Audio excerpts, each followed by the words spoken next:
Muy buenas tardes, bienvenidos una vez más a su programa preferido El Banquillo a través de Más TV. El día de hoy estamos contentos y emocionados por una entrevista sumamente importante. El día de hoy nos acompaña un empresario, político, deportista, cantante y sobre todo ciudadano. Roberto Arzú, bienvenido, muchas gracias por estar en El Banquillo. Muchas gracias por la invitación, es un honor estar acá y especialmente me siento muy a gusto que me hayas dicho cantante, porque soy un cantante muy frustrado, pero me creo muy bueno, la verdad, o sea que eso sí estuvo muy bueno de tu parte que me hayas dicho eso, pero muchas gracias por la entrevista, a ustedes, felicitarlos por el programa y ver jóvenes que estén interesados en la política y en el debate y la coyuntura es realmente motivante, o sea que muchas gracias. Muchas gracias. Fernando Cibrián.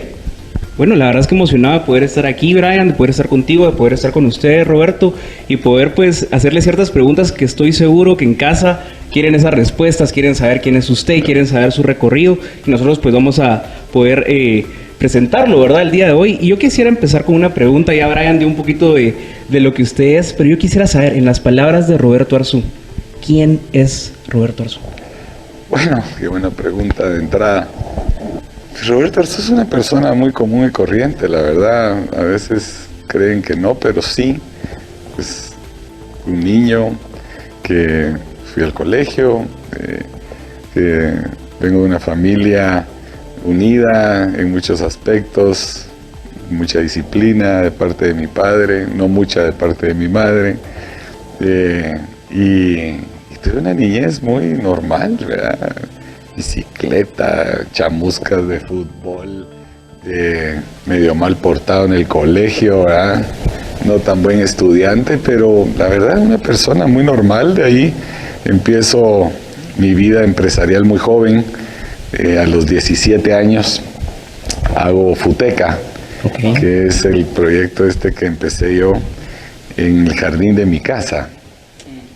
Ahí empezaba yo los jueves, cobraba 5 pesos y jugábamos ahí, llegaban equipos, cobraba 5 pesos por persona.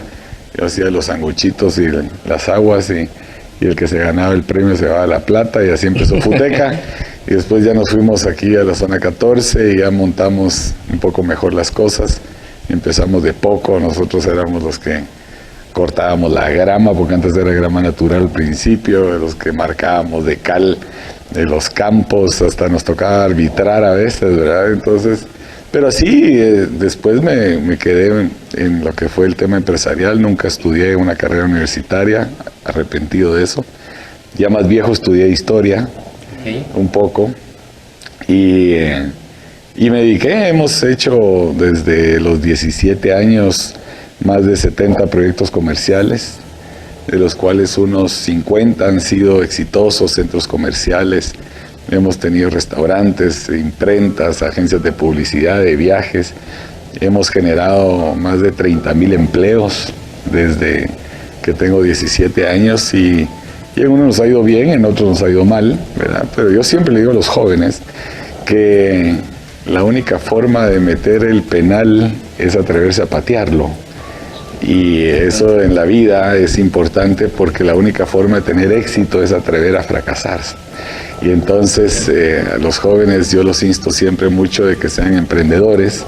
Tenemos muchas ideas para ustedes y que den el paso al frente, que se atrevan, ¿verdad? Y eso es algo que a veces veo que cuesta, ¿verdad? Yo entiendo que es difícil, pero que hay que entusiasmarlos a ustedes para que se animen a dar ese paso al frente, no solo en lo empresarial, sino que también en la política, ¿verdad? Es importante entusiasmar al joven que llene y renueve estos cuadros políticos de estos dinosaurios que han estado en el poder cuánto tiempo, ¿verdad? Perfecto, muchas gracias. Interesante.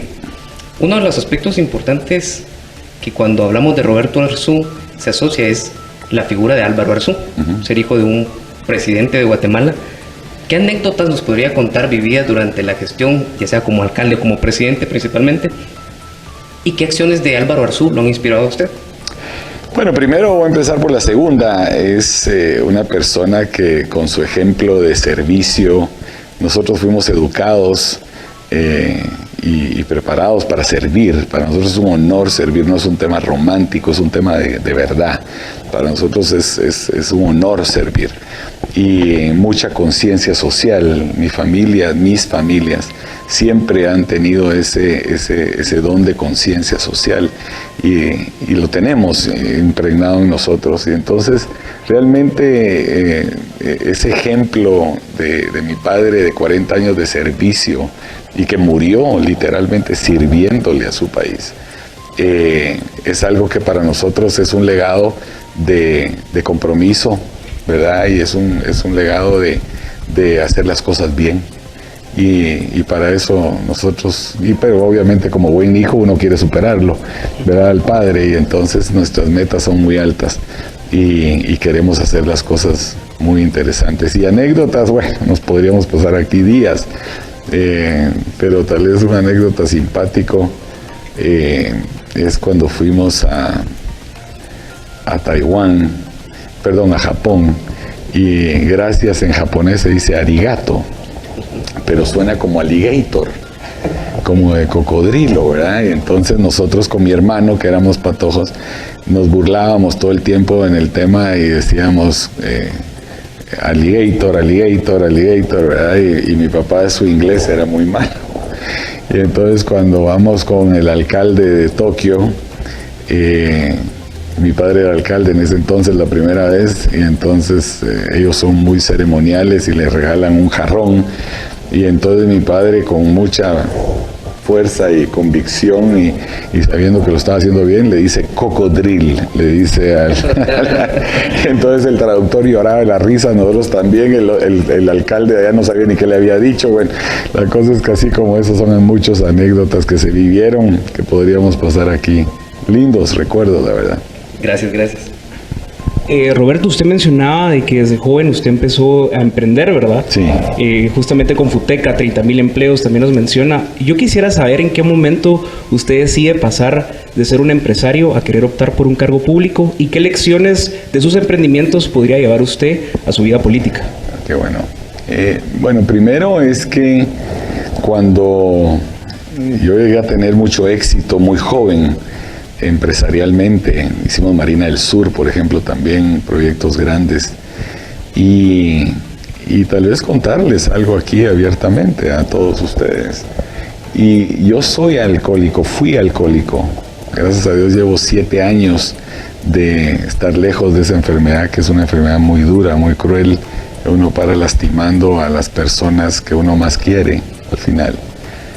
Y yo siempre creí que no iba bien. A mí mi padre me ofreció ser candidato a alcalde de Santa Catarina Pinula o ir al listado nacional 2 veces, y le decía, como les contaba ahorita fuera del micrófono, yo le decía, pero ¿por qué me querés castigar de mandarme al Congreso? No podría yo ir al Congreso. La verdad es que admiro a los que quieren ir para hacer las cosas bien, porque lidiar con toda esa banda de delincuentes es terrible. O me matan o los mato, una de las dos, ¿verdad? No hubiera habido opción. Entonces, pero nunca creí en el tema del nepotismo. La verdad es que no me gustaba esa idea. Y entonces yo me quedé en el lado empresarial, y después, pues, como les dije, tuve mucho éxito, y después vinieron varios desmanes y errores que cometí en la vida, y el tema del alcoholismo, por el tema del alcoholismo. Y bueno, uno llega a tocar fondo, hasta que me empecé a levantar de cero, llegué a perder todo, ¿verdad? Y he ido de vuelta hace ya unos 7 años, pues recuperando y levantando cabeza en muchos aspectos, pero de repente me llegaron, cuando muere mi padre, a ofrecer que fuera candidato presidencial. Y yo decía, ¿por qué quiero ser candidato? O sea, ¿será que es mi ego el que me está traicionando? Que es, el ego es el peor enemigo del hombre, pero especialmente de un alcohólico. Y entonces, ¿será que es el ego que me está traicionando? Hasta que encontré una palabra que es la que me tiene sentado acá, y que es la reivindicación. Es esa segunda oportunidad que Dios me ha dado para reivindicarme ante Él, ante mi familia, mis hijos, ante las personas que herí y lastimé, y ante las personas que estuvieron ahí a pesar de los momentos más difíciles. ¿Y qué tiene que ver eso con política? Bueno, porque qué mejor reivindicándose uno haciendo bien, haciendo las cosas de verdad por el bien de mucha gente, especialmente los más necesitados. Y entonces cuando me preguntan, ¿pero qué garantía tenemos con usted? Bueno, porque para yo poderme reivindicar no puedo fallar. Y el lastimar más el nombre de mis hijos o a mis hijos no está en juego, o en hacerle daño al nombre de mi padre tampoco. Entonces por eso conmigo es no negociable, tienen que hacerse las cosas bien. Perfecto, muchas gracias. En ese sentido, me llama la atención y veo que lo trae en la gorra. Hagamos grande Guate, fue uno de sus lemas de campaña junto con el sí se puede. Sí. ¿A qué se refiere con hagamos grande Guate? ¿A qué se refiere con el sí se puede? Bueno, yo me lo robé de Trump, el hagamos grande Guate, hablando con la sinceridad. ¿Y por qué? Porque en la primera campaña de él yo vi cómo despertó el entusiasmo de verdad del pueblo americano. Un entusiasmo de un cambio de verdad, de un cambio de volver a ese orgullo nacionalista, patriótico, americano, y eso es lo que a mí me da mucha ilusión querer contagiar al guatemalteco. ¿Quién no quisiera hacer grande a Guatemala? Y no es mío, esto lo puede usar quien quiera, lo pueden usar ustedes, lo puede usar otro candidato. Qué mejor que todos decidiéramos usar este hashtag y decir, todos queremos hacer grande a Guatemala. Pero para nosotros no es un decir, es un sentimiento profundo de convicción, de pasión, de responsabilidad, de valentía para participar en política. Hoy se requiere eso también, de convicción de hacer las cosas bien. Y el sí se puede, pues ese es de Obama. Y entonces mezcló dos presidenciales. Sí, pero también es porque yo estoy harto de vivir en el país del no se puede. Todo en este país no se puede, es el país del permiso y del no se puede. Todo hay que pedir permiso y para todo no se puede. ¿Qué quiero hacer esto? No se puede. Y entonces yo sí quiero ser el país no solo del sí se puede, sino del sí se pudo. Y es otro tema, que sí se puede hacer grande Guatemala. Yo no voy a ser parte de una Guatemala que fracase. Y entonces vamos a hacer de Guatemala grande otra vez. Y sí se puede hacerlo. Y hay que mentalizarnos de eso, porque salimos con propuestas y yo escucho a varias personas, no, es que eso no se puede. Ahí está, no se puede. Sí se puede. Y todo lo que nosotros decimos, sí se puede. Y decimos cómo, de qué manera. Pero esos son los dos sentimientos que tenemos nosotros, ¿verdad? Gracias. Sí, Roberto, bastante interesante, la verdad, eso del sí se puede. También me trae a memoria aquellos campeonatos de fútbol, ¿no? Donde apoyamos a la selección de Guatemala con el sí se puede. Claro. Y justamente usted tiene un paso por el fútbol nacional, presidente de comunicaciones. Sí. ¿Qué nos puede contar de su presidencia, de su paso por el fútbol nacional? ¿Y qué podría traer desde el fútbol para motivar a los guatemaltecos y a las personas jóvenes principalmente? Bueno, en el fútbol, mi abuelo fue el dueño de comunicaciones en los años 60, 70 y 80, algunos. Y cuando él muere, pues me deja a mí el equipo de fútbol. Yo siempre iba con él al estadio de niño, todos los domingos, a donde fuera. Unos recuerdos lindísimos, y agarro el equipo a los 24 años, y bueno, pues fue algo muy lindo porque revolucionamos lo que era el fútbol en Guatemala. Cuando nosotros entramos al fútbol no había ni uniformes de entreno, los jugadores tenían que tener un trabajo compartido porque no pagaban bien, no había televisión, no había mercadeo, no habían patrocinios, era triste realmente la situación del fútbol nacional. Y nosotros sí revolucionamos eso completamente, nos dedicamos a conseguir no solo un montón de patrocinios para el club, sino a todos los equipos del país. Yo le conseguí patrocinios a todos, incluyendo Municipal. Remodelamos canchas, es cierto, remodelamos canchas en todo el país, y hacíamos planes de mercadeo, de acercar al jugador con el aficionado, especialmente al niño, promociones en los estadios, trayendo figuras, espectáculo, otros equipos, Boca Juniors, etcétera, un montón de la América de México, hicimos muchas cosas. Y llegamos a tener mucho éxito, ganamos, bueno, yo gané 9 títulos, estando con el equipo en 14 años, de los cuales 5 fueron títulos de año, o sea que son como 10 de ahora. Y después también nos cayó, ¿verdad? El fútbol es cíclico, las camadas van terminando. Y después dejamos armado lo que fue el Extra, todo ese equipo lo dejamos armado, pero yo ya no podía más financieramente, la verdad es que ya tenía hasta hipotecada mi casa y ya me echaban. ya no podíamos más, la verdad. Entonces tratamos de conseguir a alguien vendérselo a alguien que le diera esa solvencia económica, lo cual se ha logrado, pero nos ha entristecido ver que no tiene la misma pasión y el amor a la camisola como la tuvimos. Y también estuve 5 años en la selección de fútbol, en la comisión de selecciones de presidente, y logramos tener grandes éxitos. Pusimos a Guatemala en el puesto 53 del mundo, hoy está en el 115. Ganamos 5 campeonatos centroamericanos, 2 con la mayor, con la sub-23, la sub-20, la sub-17, la femenina. Hicimos el primer mundial de futsal en Guatemala. Entonces sí le metimos mucho amor al tema del fútbol, pero ya es una etapa cumplida. Interesante, súper interesante, porque al hablar de deporte también... Bueno, hicimos la Escuela Nacional de Fútbol, que llegamos a tener más de 100,000 niños jugando fútbol en academias en todo el país, en más de 80 municipios, ad honorem, gratuitamente, y la verdad es que fue un lindo proyecto también. Interesante el tema de los niños, porque mi pregunta iba relacionada a eso. El Pescadito Ruiz, un ícono del deporte guatemalteco, decía de que con más niños que jugaran fútbol, la delincuencia iba a bajar. En ese sentido, pues... Un deportista más es un delincuente menos. Exactamente. Así es. Y hay bastante joven interesado en el deporte, pero en ese sentido también hay más de 150,000 jóvenes que se gradúan año con año y no encuentran una oportunidad de empleo. Exactamente. Usted, de llegar a la presidencia, ¿cómo apoyaría tanto en el deporte como en la educación y en la búsqueda de empleo? Bueno, en el a los deporte jóvenes? vamos a intervenir la Confederación Deportiva Autónoma de Guatemala, que es un antro de corrupción terrible, manipulado. Dan 5 millones de quetzales a la Federación de Billar, le dan 5 millones de quetzales a la Federación de Polo, que son los hombres más adinerados de Guatemala, y 8 juegan eso. O sea, es absurdo.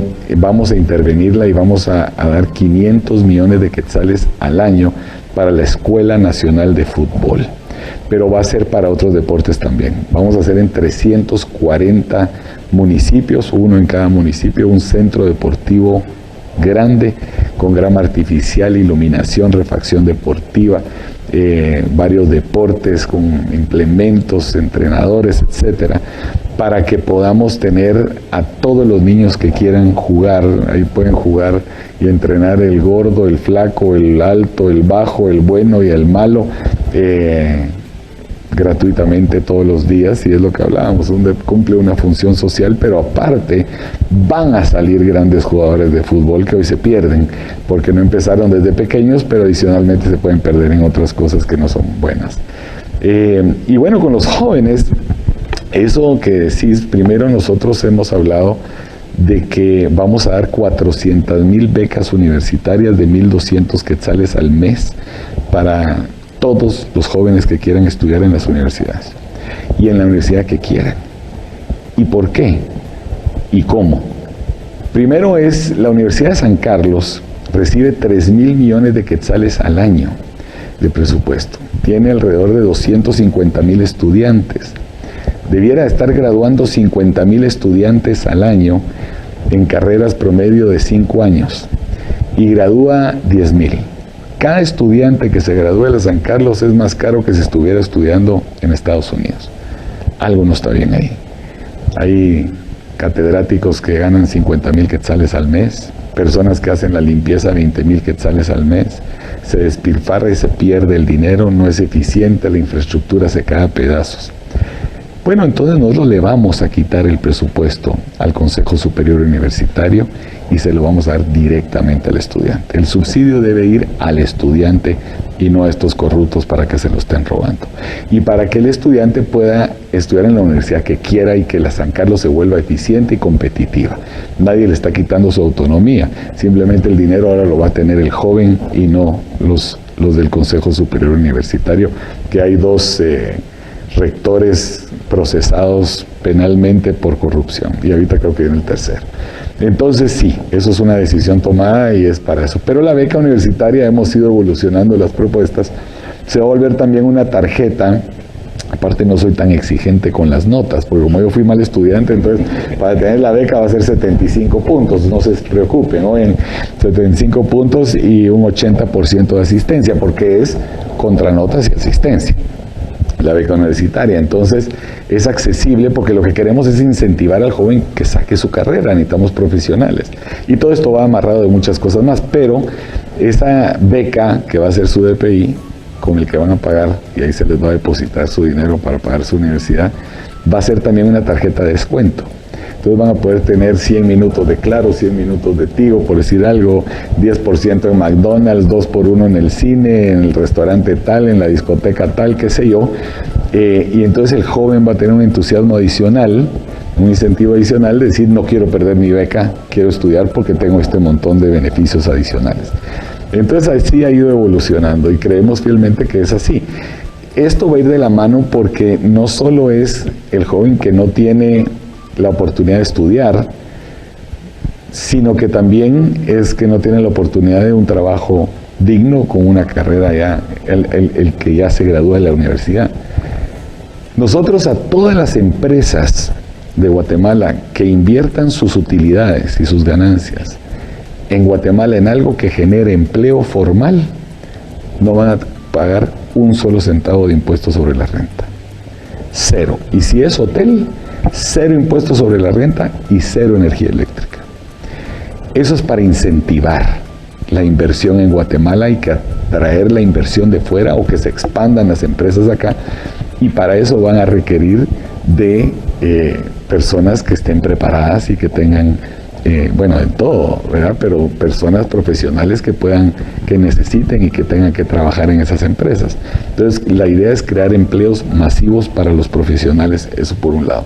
Y por el otro lado, pues, obviamente estamos viendo lo que es la tecnología, la cual tengo que aceptar que soy una bestia, porque no entiendo mucho, pero mis hijos me han ido educando un poco y personas expertas, y vamos, así como vamos a cerrar ministerios y secretarías, vamos a hacer un ministerio pequeño, muy pequeño, pero es el Ministerio de Tecnología, y lo estamos volviendo un ministerio porque queremos darle esa categoría. Y ese Ministerio de Tecnología va enfocado realmente al emprendedor. Yo no sé, pero ustedes imagino que han escuchado de lo que es estas tiendas de Amazon, por ejemplo, y que cuestan $5,000 montar una tienda para uno poder vender sus productos en Amazon, esto y lo otro.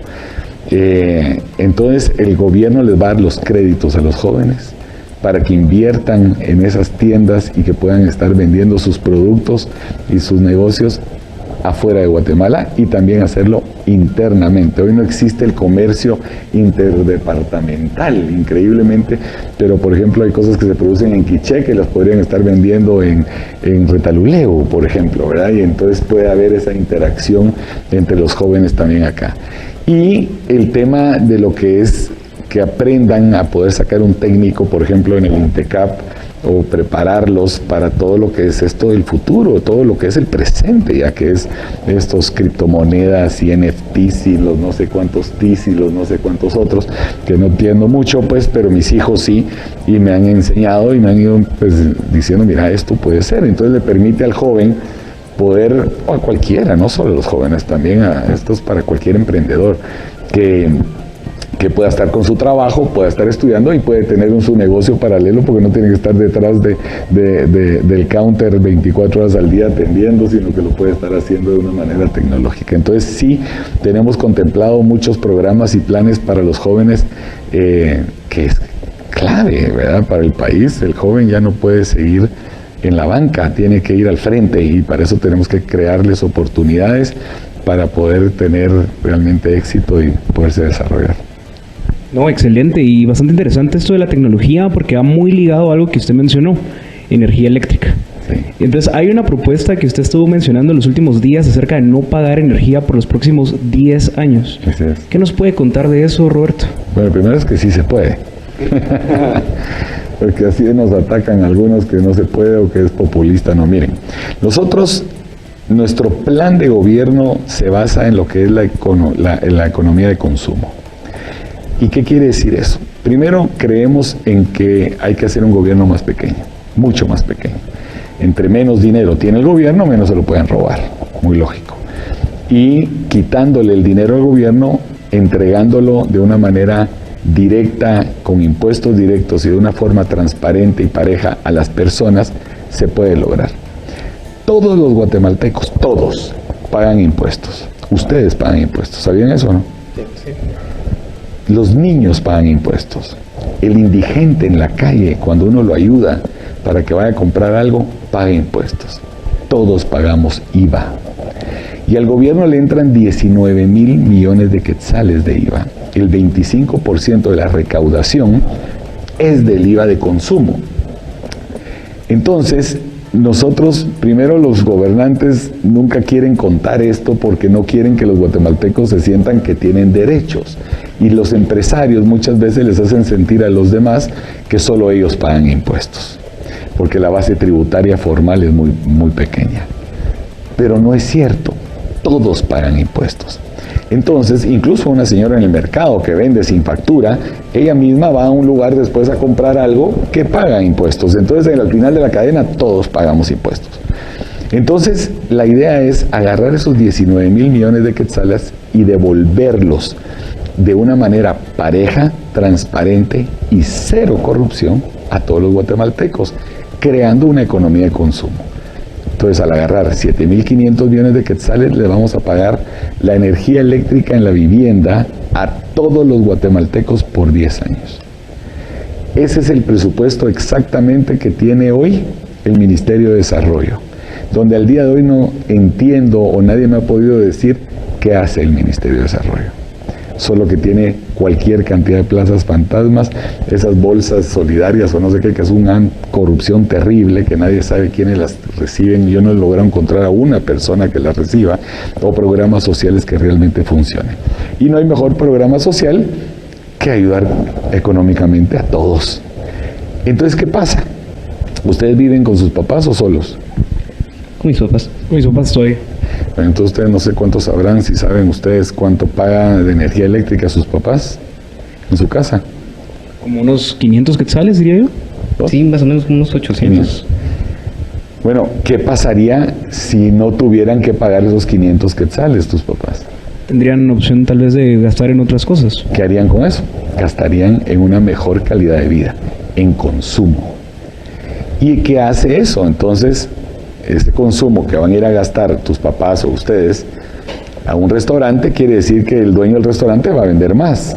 Y doña María en el mercado va a vender más, y don Juan en la tiendita va a vender más, y todos van a vender más. Y para que todos puedan vender más, tiene que haber más producción. Y para que exista más producción, tiene que haber más inversión para expandir las empresas. Y para poder hacer eso necesitan contratar a más personas, o sea, más empleo.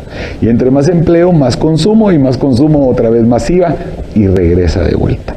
Esto no es un subsidio, ni es regalar la energía eléctrica. Es devolver sus impuestos de una manera transparente, pareja y cero corrupción a todos los guatemaltecos. Es su dinero para que todos puedan tener una mejor calidad de vida y crear y generar una economía de consumo masiva. Perfecto, muchas gracias. Muy interesante. La entrevista ha tomado un rumbo bastante interesante. Hemos aprendido un poco más de su persona. Pero hemos llegado al momento de un corte comercial. Entonces, no se despegue de la televisión porque al regresar tenemos aún más preguntas con Roberto Arzú. Gracias.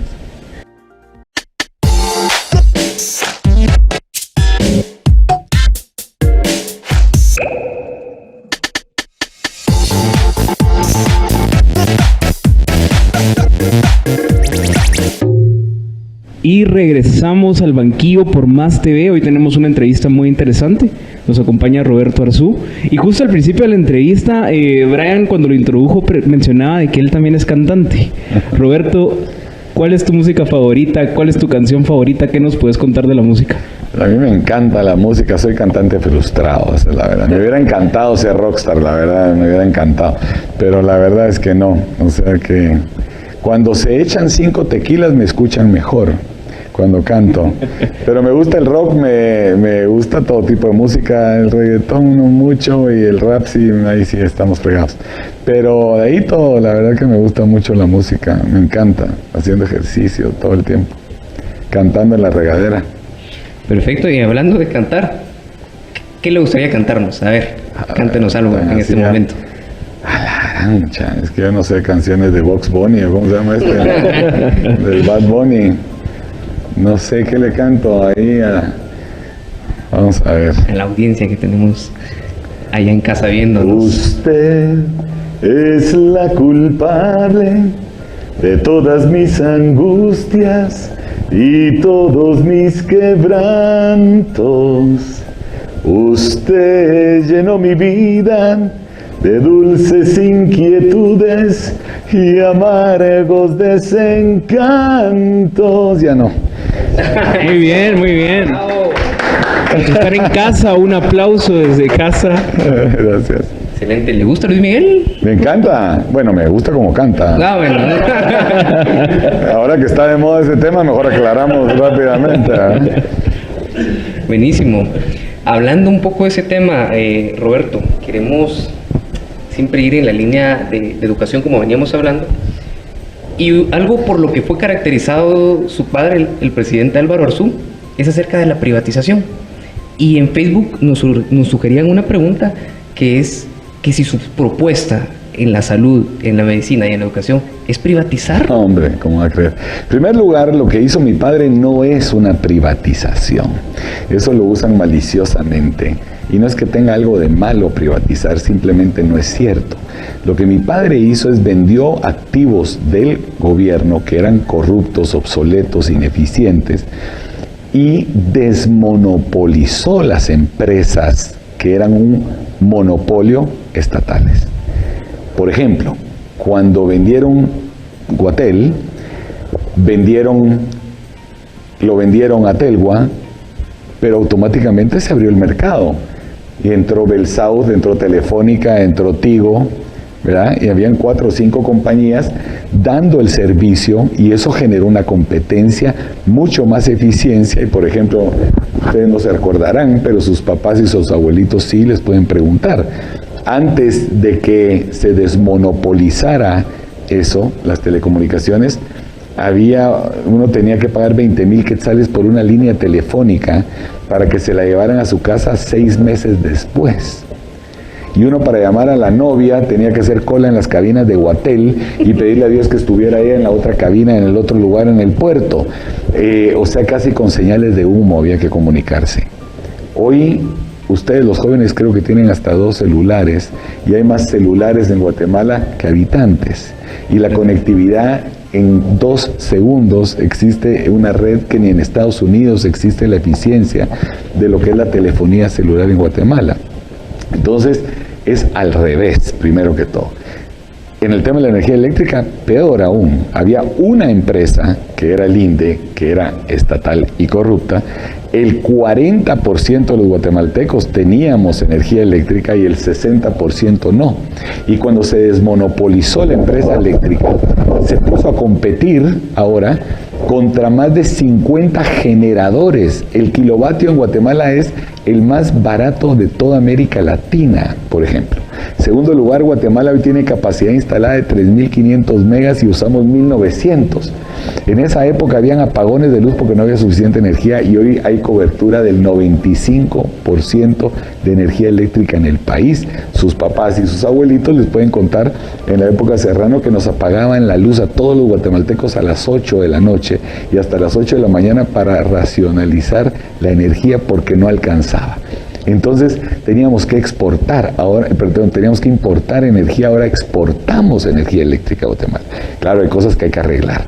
Y el tema de la energía eléctrica que hablaba, y solo aprovecho rápido, es también en el tema de la energía eléctrica va incluido no solo la vivienda, va incluido lo que son los hoteles, los mercados, hospitales, escuelas, las bombas municipales de agua, de los pozos, el alumbrado público. Ya no va a existir la tasa de alumbrado público y vamos a llevar la energía eléctrica a ese 5% que son más de 100,000 familias, que es increíble que no puedan tener energía hoy.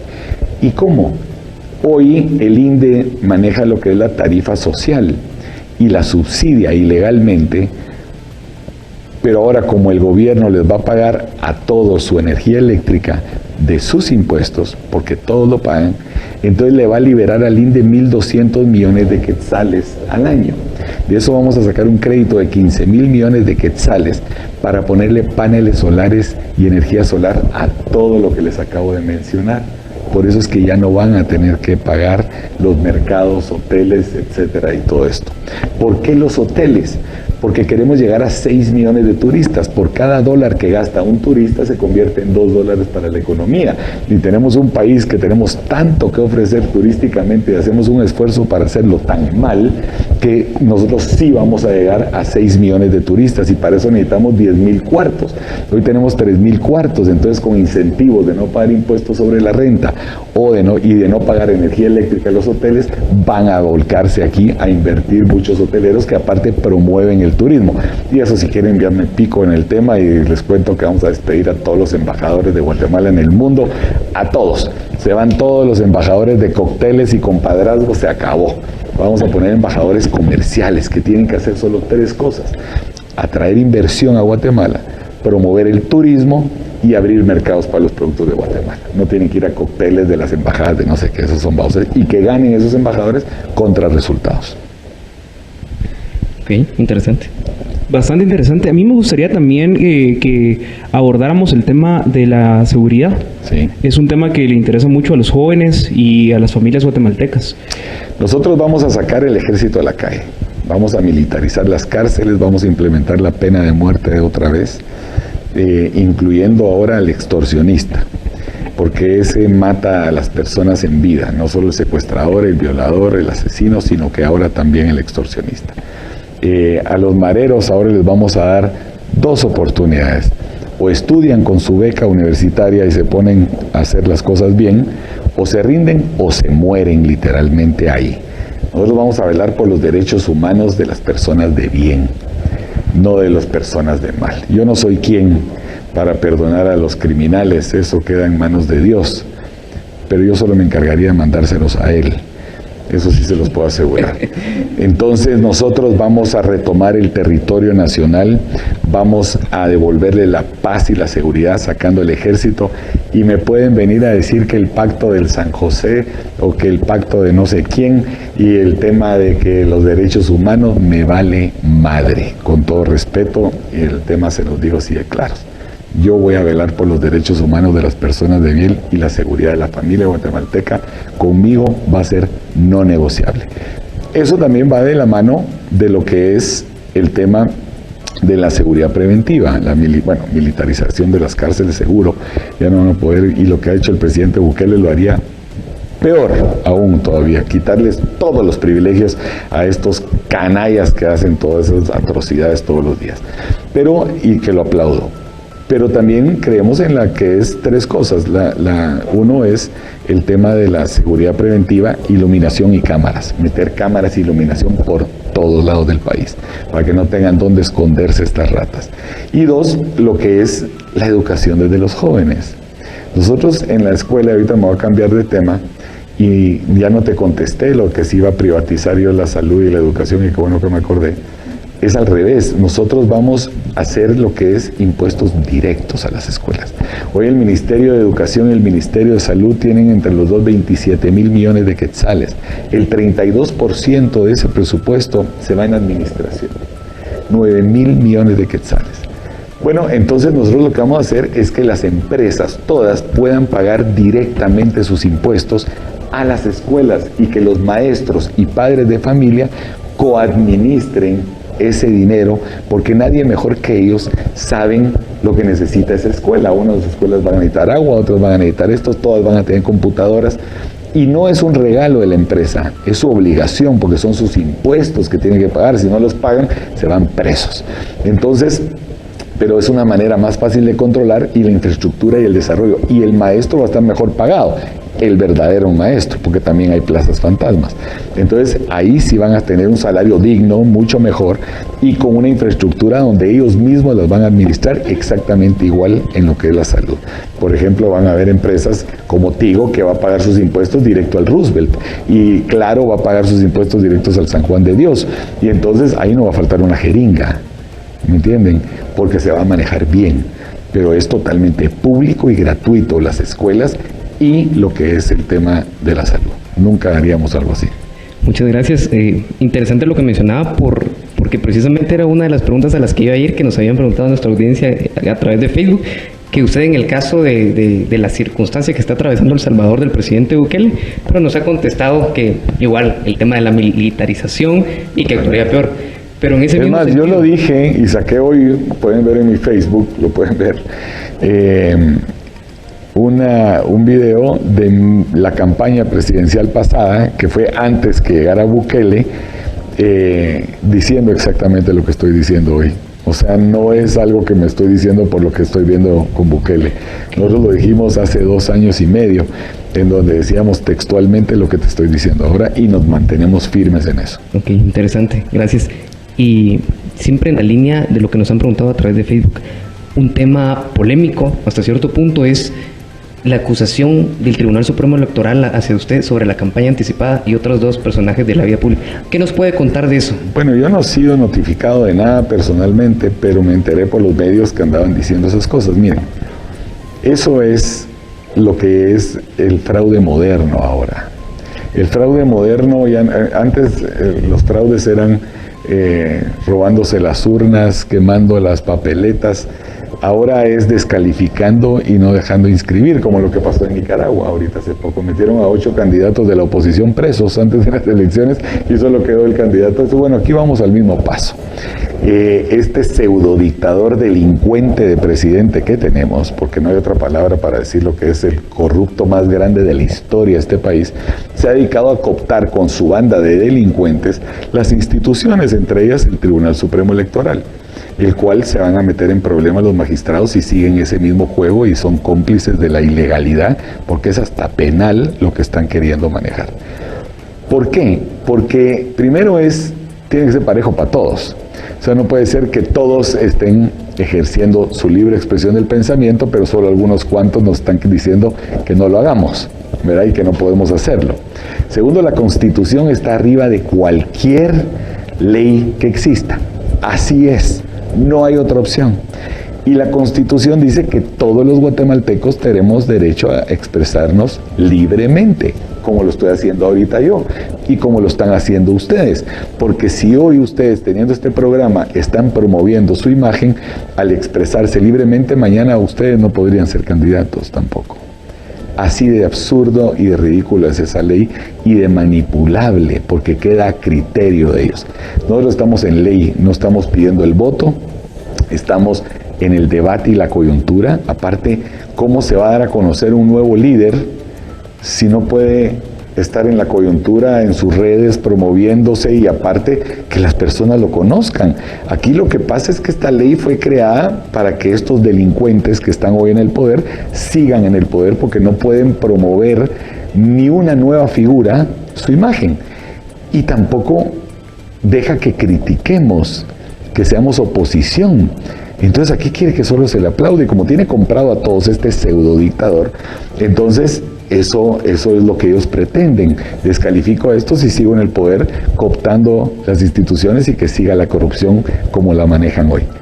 Nosotros no lo vamos a permitir y no nos van a dejar de inscribir a ninguno.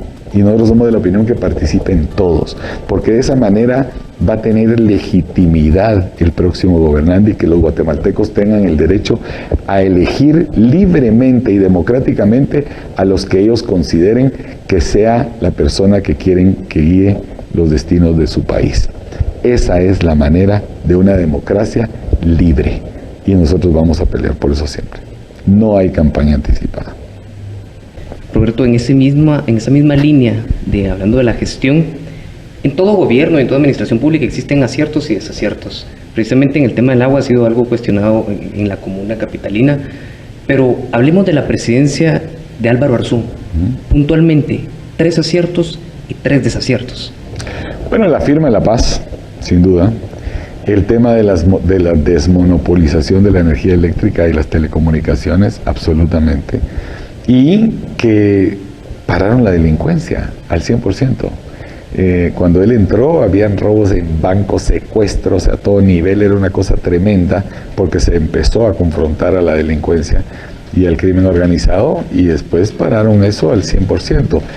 La corrupción bajó a las más mínimas expresiones porque había un ejemplo de arriba que era sano y que había ejemplar. Es difícil controlar obviamente todos los cuadros más bajos, pero definitivamente cuando la cabeza del pescado está sano, el resto del cuerpo está sano. La infraestructura que se hizo, más de 3.000 kilómetros de carreteras, que por cierto no los vamos a hacer 20.000 kilómetros de carreteras en 4 años, y se los puedo explicar, gratuitas, de una manera increíble y creativa, que con mucho gusto se los puedo ver. Si solo eso vamos a generar 1 millón de empleos directos de esas carreteras, más el desarrollo turístico, comercial, de descentralización que va a tener el país. Él hizo 3.000 kilómetros y hoy todavía lo recuerdan porque no ha habido un presidente ni cerca. Este presidente y este gobierno es tan corrupto, en una alianza con Sandra Torres y Suri Ríos, porque ahí está el récord en el Congreso de la República, que se han dedicado a endeudar el país con préstamos, que manejaron la pandemia terrible y no hay transparencia de nada. Vacunas vencidas, pagaron vacunas anticipadas, se vencieron, ni vinieron la mayor cantidad de vacunas, se robaron el dinero. El tema de un presupuesto de 107.000 millones de quetzales, y ahora piden hasta una ampliación para el Ministerio de Comunicaciones de 3.000 millones de quetzales, cuando tienen 6.000 millones de quetzales en el ministerio y las carreteras están totalmente colapsadas y desastrosas. ¿Y quiénes le han aprobado todo eso? Los diputados de Suri Ríos y de Sandra Torres. Están en una alianza, en una trinca diabólica terrible, y a ellos no les dice nada el Tribunal Supremo Electoral y hacen lo mismo. O sea, es increíble, más claro no se puede ver. Y es que quieren que siga lo mismo, la corrupción, y nosotros que hemos sido frontales, pues obviamente no. Los desaciertos, ¿cuáles fueron? Bueno, yo creo que el tema de las desmonopolizaciones de ambos temas fue tarde, y entonces no se logró demostrar los beneficios que iba a traer para la población, o que trajo para la población, estando él en el gobierno. Y entonces hubo más crítica y eso costó temas. Y tal vez temas que, diría yo, en los temas de la firma de la paz, si bien fue correcto, los acuerdos que se firmaron no creo que hayan sido equitativos en ciertas áreas donde hay un grupo que ha salido más beneficiado que otro, y eso no es correcto. Hay que retomar esos temas de los acuerdos de paz. Hoy son 30 años después de esos acuerdos, 25 años, y ahí el mundo ha cambiado. Hay que retomar los temas. En su momento funcionó, se firmó la paz y fue un éxito, pero hay acuerdos que no funcionaron y hay que retomar esa agenda en alguna forma. Gracias. Y justamente hablando de su padre, ¿verdad? También viene una pregunta, más que todo de las personas que nos escuchan, acerca de su familia y su relación con el diputado Álvaro Arzú Escobar. ¿Usted nos podría contar un poco acerca de eso? Bueno, mis hermanos, yo los amo, a todos mis hermanos. Yo soy medio hermano de Álvaro. Él, mi mamá no es mamá de él, ni su mamá es mi mamá. Sí, un día un hijo me decía, pequeño, decía, mira papá, ¿quién es tu papá? Y dije, esto ya empezó muy mal. Dije, esto ya, pues mi hijo, el abuelo, tu abuelo, ¿qué te pasa? Pues, y tu mamá, pues Silvia, tu abuela. Pero entonces, ¿quién es Patricia? Dije, no, mira, ¿sabes qué? Vamos a comprar un helado. Le dije, porque ni yo entiendo el tema, ya te lo voy a explicar a vos de 5 años, ¿verdad? Pues sí, mi padre estuvo casado con mi madre, yo soy el hijo mayor, hay otro hermano y una hermana. De ahí se divorciaron mis papás y mi papá se casó con una viuda. Tenemos 2 hermanastros, un hombre y una mujer, ¿verdad? Y tuvieron 2 hijos, mi hermano Álvaro y otra hermana Isabel. Y mi mamá se volvió a casar y tuvo otra hija, y también tengo otra hermanastra. Bueno, para hacerles corta la historia, es ya todos, pero a todos los quiero y los amo, ya sean hermanastros, medios hermanos, como hermanos. Crecimos juntos y yo los amo con toda locura.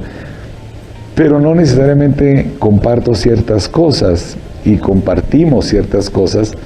Y creo que hay, bueno, no creo, yo no comparto ciertos temas de cómo piensa mi hermano Álvaro, y en ciertas acciones de cómo él se ha manejado en el Congreso, a veces aplaudiendo a este tipo de gobiernos o apoyándolos, o no confrontando a esos pactos de corruptos que son reales, y a veces incluso aliándose con ellos en decisiones. Creo que eso es terrible, y se lo he dicho claramente. Y bueno, pues él tiene su forma, yo lo respeto, ¿verdad? Pero no necesariamente comparto las cosas que él ha hecho en algunas cosas, otras sí, ha hecho cosas muy buenas también. Es una buena persona, pero creo que todavía está joven y le falta todavía pasar algunos años para aprender ciertos temas. Perfecto, gracias. ¿Cuál sería la diferencia entre el gobierno de Álvaro Arzú con el de Roberto Arzú? Bueno, ¿cuáles serían las similitudes también? Es que es una buena pregunta. Primero es que yo sí aprendí algo de él que es muy importante, es que él mandaba y yo voy a mandar. Okay. Yo no voy a permitir que nadie me venga a somatar la mesa de mi escritorio. Al revés, yo voy a somatar y voy a hacer que las cosas sucedan. La peor decisión que puede tomar un presidente es no tomar una. Y aquí hemos tenido muchos presidentes que se dedican no solo a tomar malas, sino muchas veces no toman decisiones. Entonces nosotros no estamos aquí pensando en ganar un concurso de popularidad. Yo, con todo el respeto que se merece una banda presidencial, yo no quiero que me la pongan cuando entre, yo prefiero que me la pongan cuando salga, para ver si fui merecedor de esa banda presidencial y poder ver a todos los ojos, a los ojos a todos los guatemaltecos y decirles: misión cumplida, sí se pudo hacer grande Guatemala. Ahí que me pongan la banda presidencial, no antes. Entonces yo no tengo la obsesión, yo tengo la ilusión de hacer cosas lindas por este país y sé que sí se puede. Entonces, bueno, las similitudes yo diría esa, que es de donde mando. Las cosas que no, pues yo les diría que yo creo que él pudo haber tomado otras decisiones más drásticas en ciertas cosas que yo sí las pienso tomar, como por ejemplo la relación con el Congreso de la República. Y les voy a hacer esta pregunta a los jóvenes yo ahora. ¿Están listos? A ver, se cambiaron los papeles. Sí. ¿Me pueden dar 20 nombres de diputados actuales en el Congreso ustedes ahorita? Podremos intentarlo. Sí, podemos intentar. Dale vos. Bueno, yo comenzaría con Mario Taracena, Patricia Sandoval, Samuel Pérez Álvarez, y Álvaro Arzú Escobar, Aníbal Rojas, Aníbal Samayoa, correcto. Tenemos también a Luis Fernando Pineda, Javier Hernández, Carlos Barreda. Uno peor que el otro, muchacho, mejor. Karina Paz. Van 10. Paz, también... Bueno, no se sientan mal, yo tampoco puedo decirles 20 nombres de diputados. ¿Y saben cuántos son? 160. Ese es el problema de Guatemala. El anonimato del diputado. No sabemos quiénes son. Y se dedican a recibir debajo de la mesa 100,000 quetzales para aprobar el presupuesto, 50,000 quetzales para aprobar el préstamo.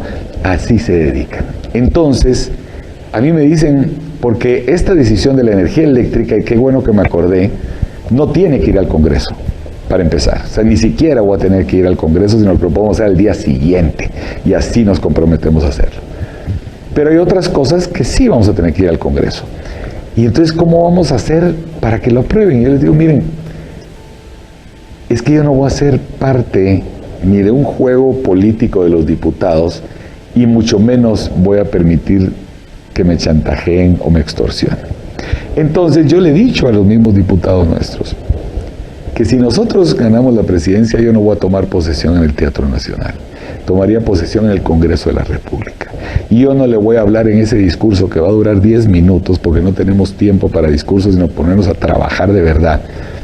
Dos cosas: no le voy a hablar al pueblo de Guatemala, ni le voy a hablar a la comunidad internacional en ese discurso, le voy a hablar a los diputados, para que me escuche el pueblo de Guatemala y la comunidad internacional lo que les voy a decir. Y dos cosas les pienso decir.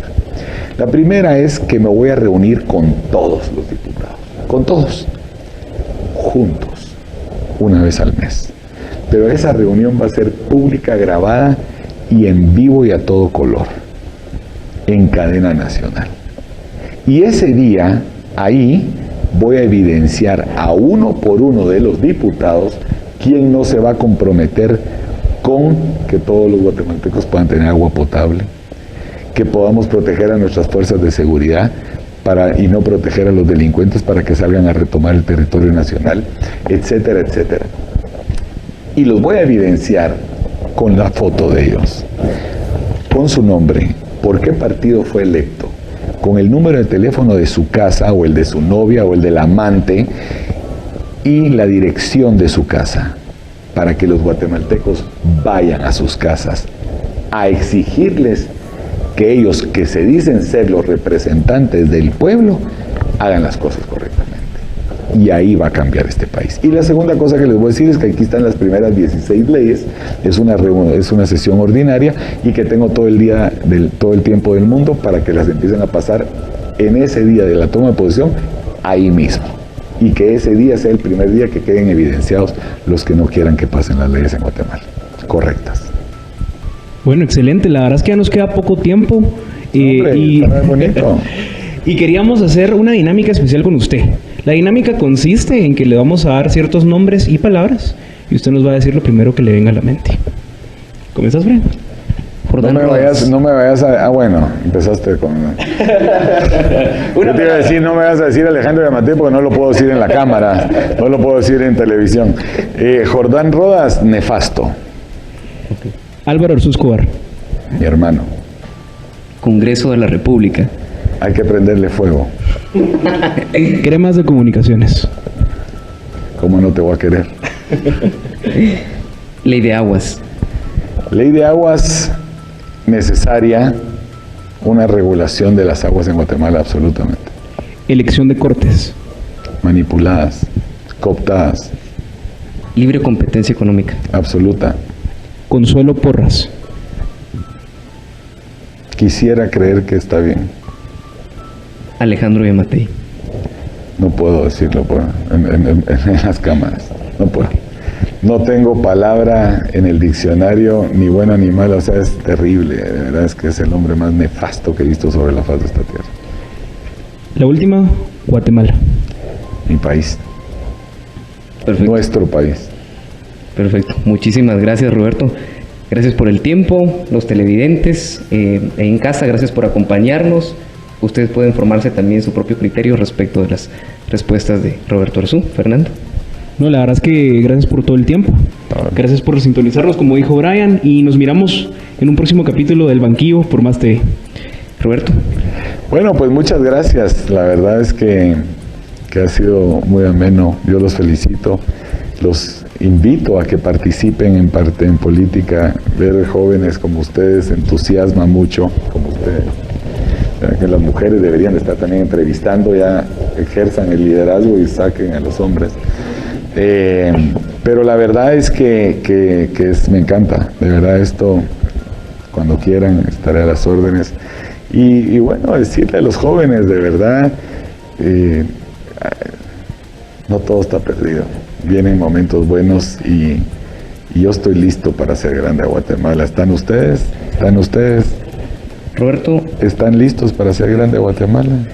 Estamos listos para trabajar desde nuestro espacio para construir una Guatemala. Con esto nos despedimos, agradeciendo primeramente a las personas y a usted por su tiempo. ¿Por qué quiere ser presidente de Guatemala?